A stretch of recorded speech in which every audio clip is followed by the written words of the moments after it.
شریف میں کیا جاتا ہے۔ جزاک اللہ خیر۔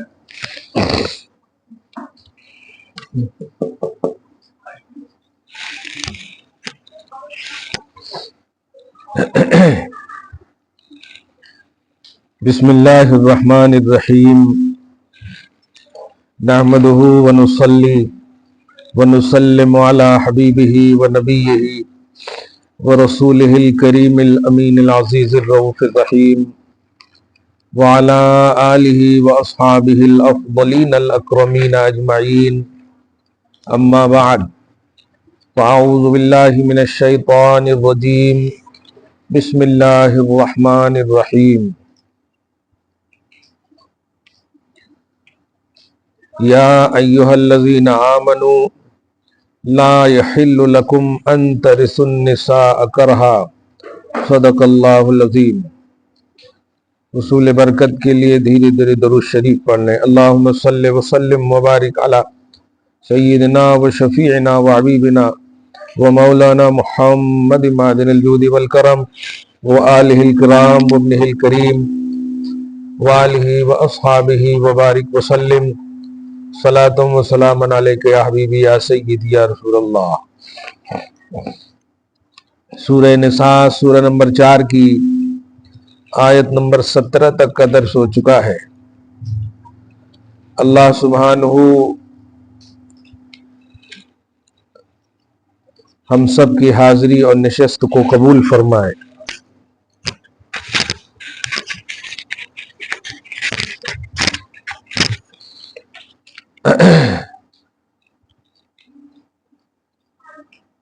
بالخصوص گزشتہ درس توبہ کے حوالے سے، گناہ کے حوالے سے، معاشرتی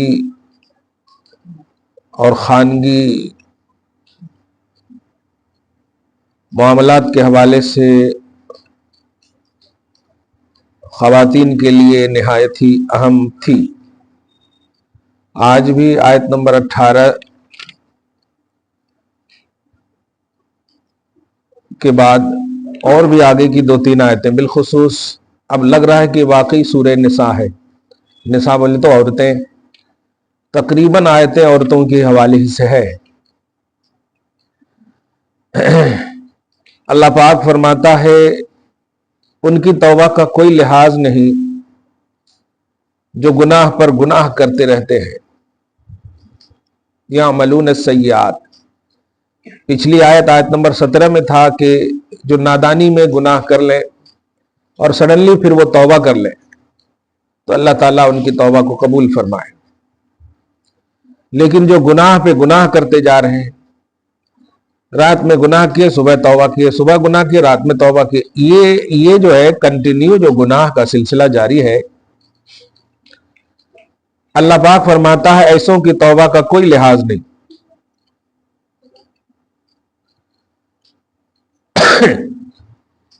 ایک اور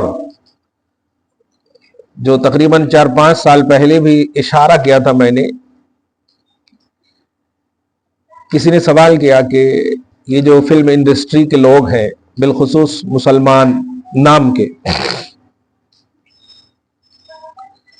وہ لوگ گناہ کر رہے ہیں، غلطی کر رہے ہیں، تو توبہ کر لیں گے تو کیسا؟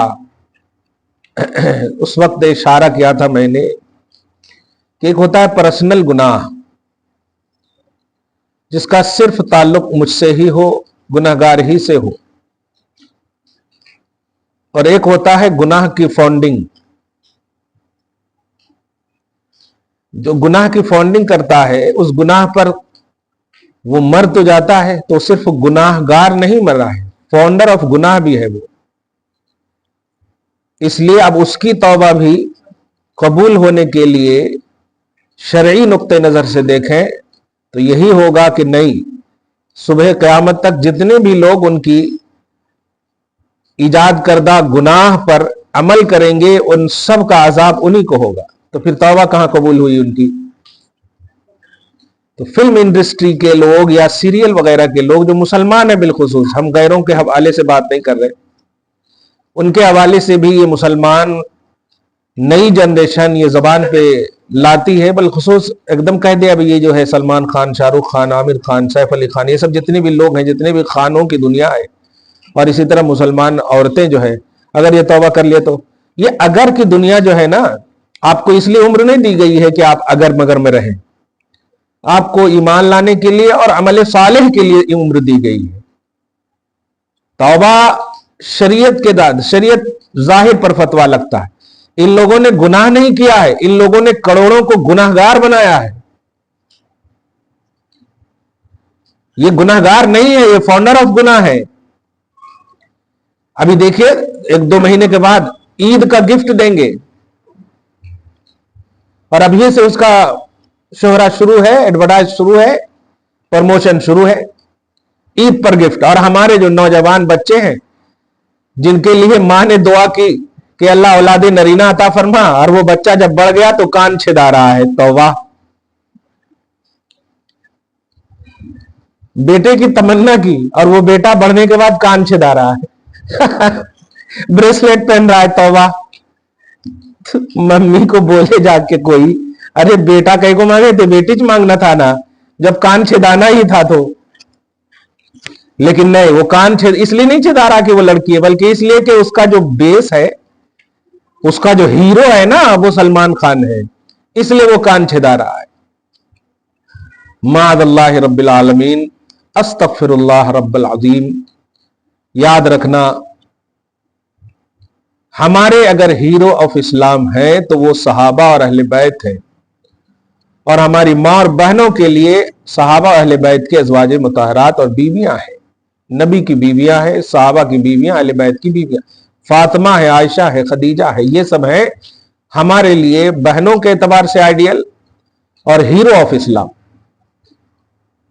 کنگ آف اسلام یہ ہے، اسٹار آف اسلام یہ حضرات ہے۔ اس لیے اگر یہ تصور آپ لوگوں کا بھی تھا، بالخصوص ہماری نوجوان بہنوں کا، تو یہ ذہن سے نکال دیں ہمیشہ کے لیے کہ ان کی توبہ نہیں ہے جو کنٹینیو گناہ کرتے۔ اللہ مہربان ضرور ہے، لیکن اللہ صرف مہربانی نہیں ہے، اللہ قہار بھی ہے، اللہ گرفت بھی کرنے والا ہے، اللہ عذاب بھی دینے والا ہے۔